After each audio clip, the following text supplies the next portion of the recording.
हरिओम मेरे प्रिय वृषभ राशि के साथियों, कल 19 दिसंबर 2025 पोह अमावस्या पर सुखों की होगी बरसात, दुश्मन रगड़ेंगे नाक। 20 विचित्र घटनाएं होने वाली हैं। देखिए, आपका हार्दिक अभिनंदन आपकी ज्ञान दर्शन यूट्यूब चैनल में। ये साल 2025 की आखिरी पोह अमावस्या है जो बहुत खास होने वाली है, क्योंकि ग्रहों की स्थिति काफी गहरी बदलाव लाने वाली है। अमावस्या जिंदगी में कभी दुख और कभी सुख का उजाला लेकर आती है। चंद्रमा अपनी राशि से अष्टम भाव में होंगे। चंद्रमा का अद्भुत परिवर्तन वृषभ राशि के जीवन में कुछ गहरी छाप छोड़ने वाला है। अष्टम भाव में धनु राशि में सूर्य मंगल के साथ युति होगी और 20 संभावित घटनाएं वृषभ राशि के जीवन में होने वाली हैं, और आपके जीवन में कुछ ऐसी अमावस्या की तिथि पर आसपास की घटनाएं हो सकती हैं। चलिए शुरुआत करते हैं। पूरा प्रेडिक्शन आपकी चंद्र राशि पर आधारित है। आर्थिक और करियर, देखिए, अचानक धन लाभ और किसी पुराने निवेश या फिर पैतृक संपत्ति से अचानक लाभ होने के योग बनेंगे।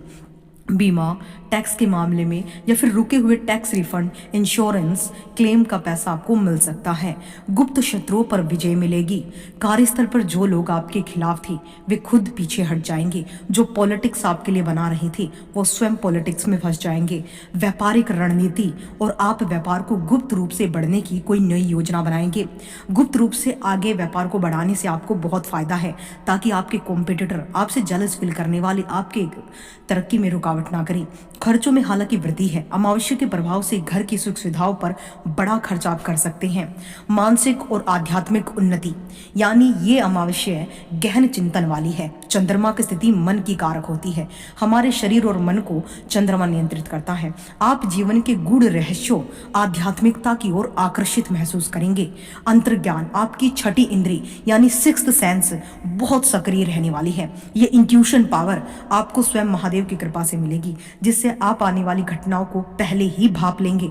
मानसिक अशांति, दिन के मध्य में चंद्रमा की स्थिति के कारण थोड़ा अज्ञात भय या फिर बेचैनी महसूस हो सकती है। रहस्यों का खुलना, कोई पुरानी छिपी हुई बात या फिर राज आपके सामने आ सकता है। धार्मिक यात्रा, किसी शांत या धार्मिक स्थान पर जाने का अचानक मन बनेगा। रिश्ते और परिवार, ससुराल पक्ष से संपर्क होंगे। आपके लिए समय बढ़िया है। पुरानी मित्रता, किसी पुराने मित्र से अचानक संपर्क हो सकता है जो भविष्य में आपके लिए मददगार साबित होगा। पारिवारिक गुप्त चर्चा, यानी परिवार के भविष्य को लेकर कोई गोपनीय मीटिंग भी हो सकती है। अब बात करते हैं आपकी हेल्थ एंड लाइफस्टाइल पर। पेट की समस्या, खान पान में लापरवाही के कारण पाचन या गैस की समस्या आपको ज्यादा हो सकती है। चोट की संभावना, वाहन चलाते समय या सीढ़ियां चढ़ते समय विशेष सावधानी बरतें वृषभ राशि। नींद की कमी, विचारों की अधिकता के कारण रात में नींद आने में कुछ परेशानी आपको अनुभव होने वाली है। पुरानी बीमारी, अगर कोई पुरानी बीमारी है तो उसमें आपको राहत मिलने के संकेत मिल रहे हैं।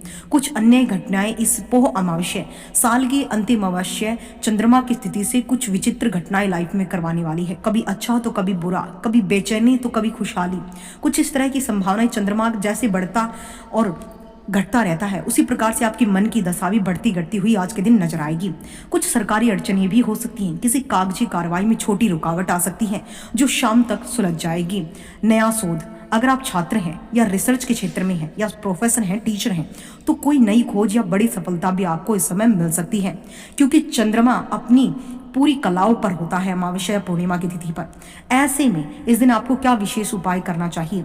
देखिए, इस दिन आपको ओम शम शनिश्चराय नमः का जाप करना चाहिए शाम के वक्त, और पीपल के वृक्ष में एक चहुमुखी आटे का दीपक जलाना है। किसी निर्धन को पेट भर भोजन कराना है, अन्न का दान करना है। अष्टम भाव की अमावस्या थोड़ी भारी होती है, क्योंकि अष्टम भाव में ही चंद्रमा है। क्योंकि चंद्रमा अष्टम भाव में अमावस्या पड़ रही है, इसी वजह से आपकी लाइफ में कुछ जोखिम हो सकती हैं। स्पेशल स्टॉक मार्केट या फिर बैटिंग से इस दिन पूरी तरह बचें। कहने का तात्पर्य है कि जोखिम भरे निवेश, सट्टा, लॉटरी इत्यादि अनैतिक कार्यों से अगर आप पैसा कमाते हैं तो आज के दिन ये ना करें तो बेहतर रहेगा। और इस दिन ओम नमः शिवाय का निरंतर जाप करना सुबह, शाम, दोपहर, जब भी आपको समय लगे, आपकी चंद्रमा की स्थिति को कंट्रोल कर लेगा। शिवालय में जाना, एक लोटा जल अर्पित करना, पतासे का प्रभु को भोग लगाना, और विशेष रूप से इस दिन जो है किसी प्रसाद स्वरूप सफेद मिठाई का वितरित करना अपने घर में, ये भी बढ़िया रहेगा।